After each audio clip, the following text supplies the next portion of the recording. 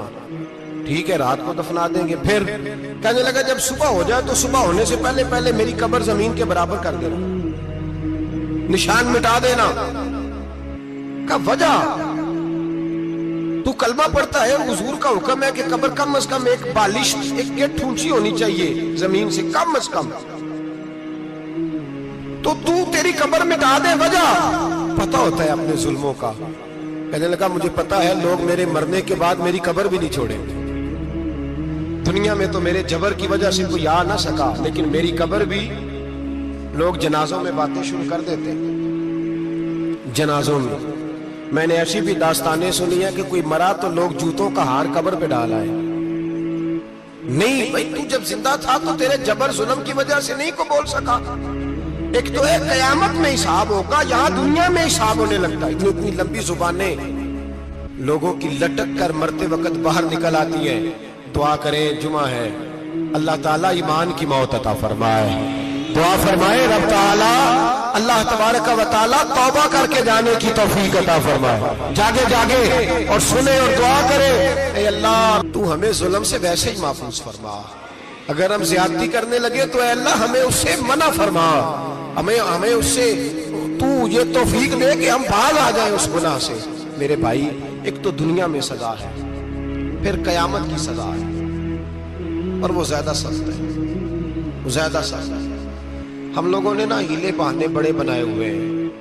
Bank کے ساتھ کاروبار کرنے والا کہتا ہے نہیں مجبوراً لیا ہے، مجبوراً. مر رہا تھا تو آخری لبوں پہ تھا تو جائز ہے، جائز ہے. اس وقت جب تجھے کھانے کو لقمہ نہ لگے تو حرام کھانا بھی جائز ہے. کیا دقت تھی؟ کیوں اللہ رسول کے مقابلے میں کھڑا ہوا تو؟ کیوں سود کا دھندا کیا؟ کیا تکلیف تھی؟ کہاں تو الجھ گیا تھا؟ ہم جان بوجھ کے اپنے لیے جہنم کٹھی کرتے ہیں، پھر کہتے ہیں سکون نہیں زندگی میں. کہاں سکون آئے گا؟ کیسے آئے گا؟ ہم نے خود آگ لگائی ہے چمن میں اپنی. جو قیامت کی سزا ہے، میرے نبی پاک علیہ السلام نے فرمایا رب تمہیں سامنے کھڑا کرے گا. اور کس طرح کھڑا کرے گا؟ فرمایا لوگوں کے وجود سے کپڑے اتر جائیں گے، زمین اس طرح دہکے گی جس طرح تانبا زمین پہ رکھا جائے اور آگ جلائی جائے.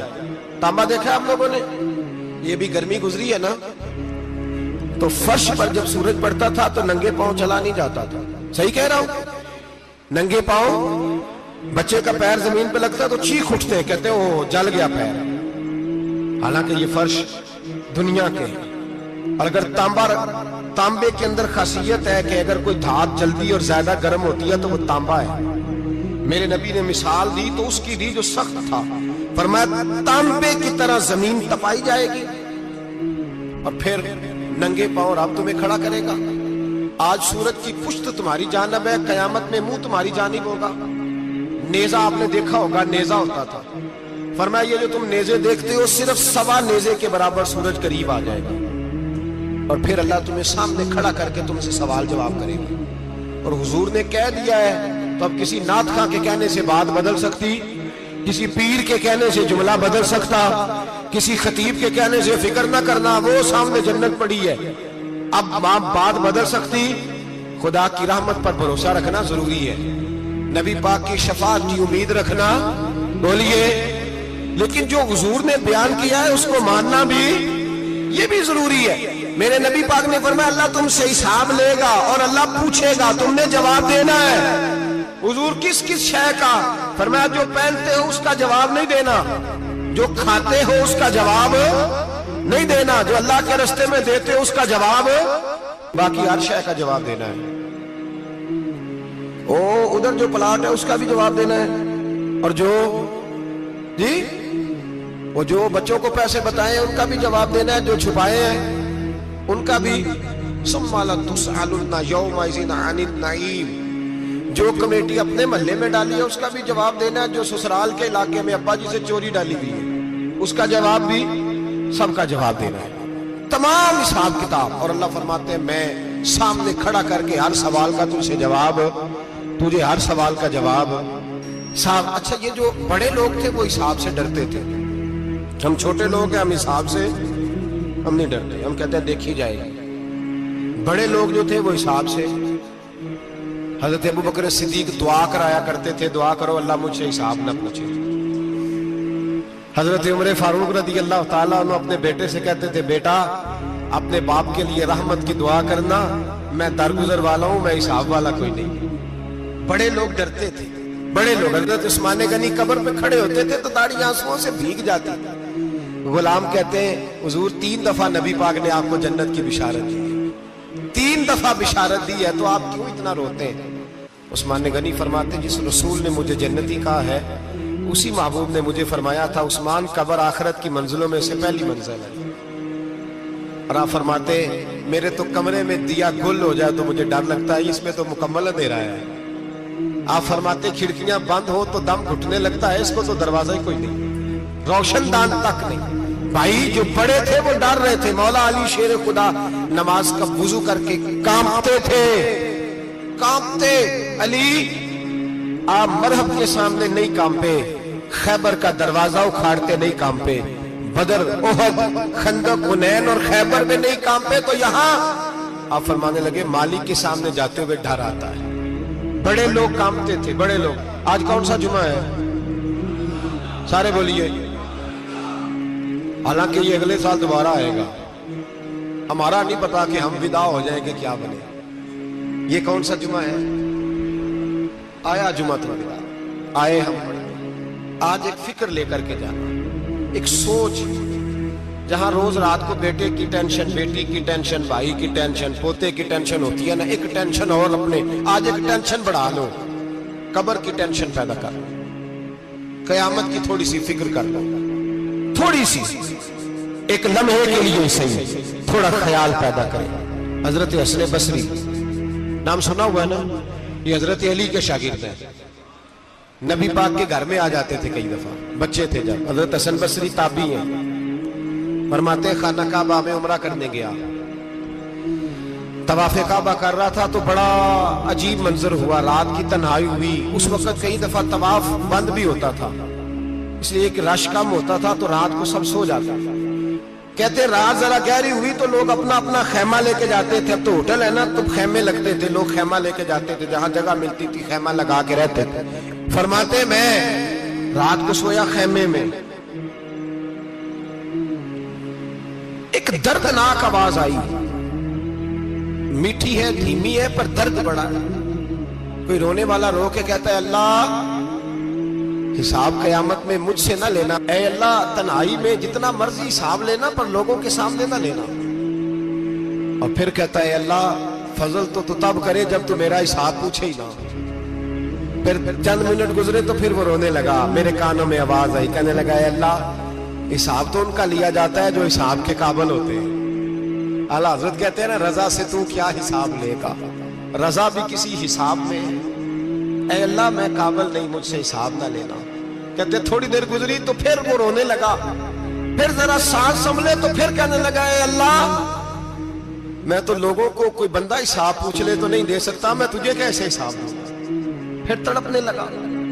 کہتے تھوڑی دیر گزری تو پھر ایک لفظ انہوں نے کہے, رونے والے نے, کہنے لگے اللہ دیکھ تیرے محبوب کا فرمان ہے جو معافی مانگے تو اسے معاف کر دیا کرتا ہے. اے اللہ میں معافی مانگنے آیا ہوں اور مسجد نہیں آیا, میں کعبۃ اللہ ہی آ گیا ہوں. کہتے ہیں وہ اتنا روئے کہ چیخ آئی ان کی, اور جب دھڑام سے کوئی زمین پہ گرا تو میں پریشان ہوا کہ اب تو بے ہوش ہو گیا.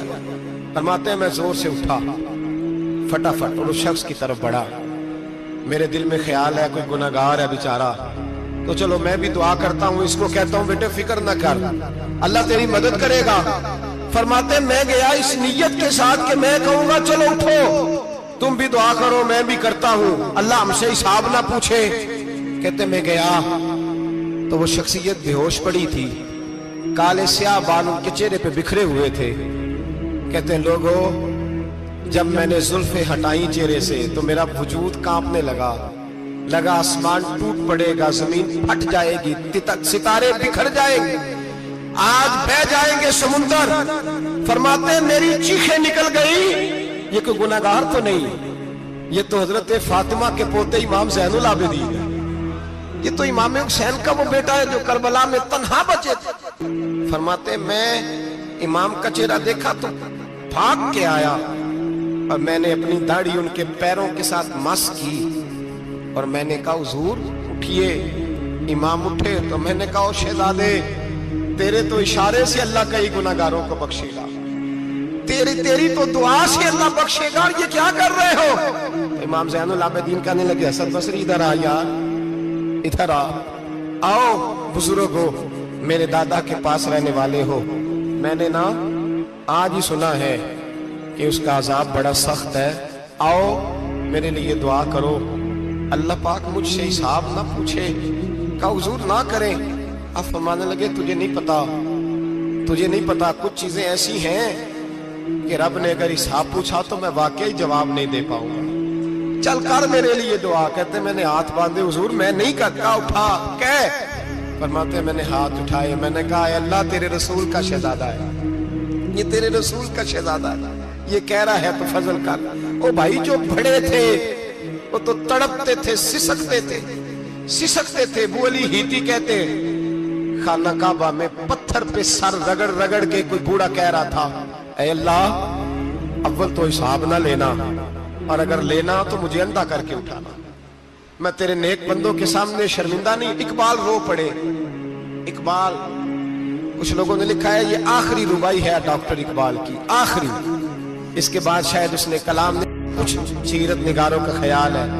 اقبال مدینے کی طرف منہ کر کے کہنے لگے تو غنی ازہر دو عالم من فقیر، اللہ تو غنی ہے میں تو فقیر ہوں، روز محشر عذر ہائے من پذیر، اے اللہ اول تو میرا کوئی عذر قبول کر لینا محشر کے دن، اور اگر نہ کرنا ہوا اگر تمہیں بینم حسابم نہ گزیر، اگر ضرور ہی میرا حساب لینا ہے، اے اللہ اگر تو نے ضرور لینا ہے، اے اللہ اگر ضرور ہی لینا حساب، اول تو میرا عذر مان لینا، میری کمزوری پہ رحم کرنا، اے اللہ میرے بڑھاپے پر میری کمزوری پر رحم کرنا، اگر ضرور حساب لینا ہے از نگاہ مصطفیٰ پنہا بغیر، تو اے اللہ ذرا حضور کی نگاہوں سے اوجھل کر کے لینا، اے اللہ مجھے شرم آئے گی۔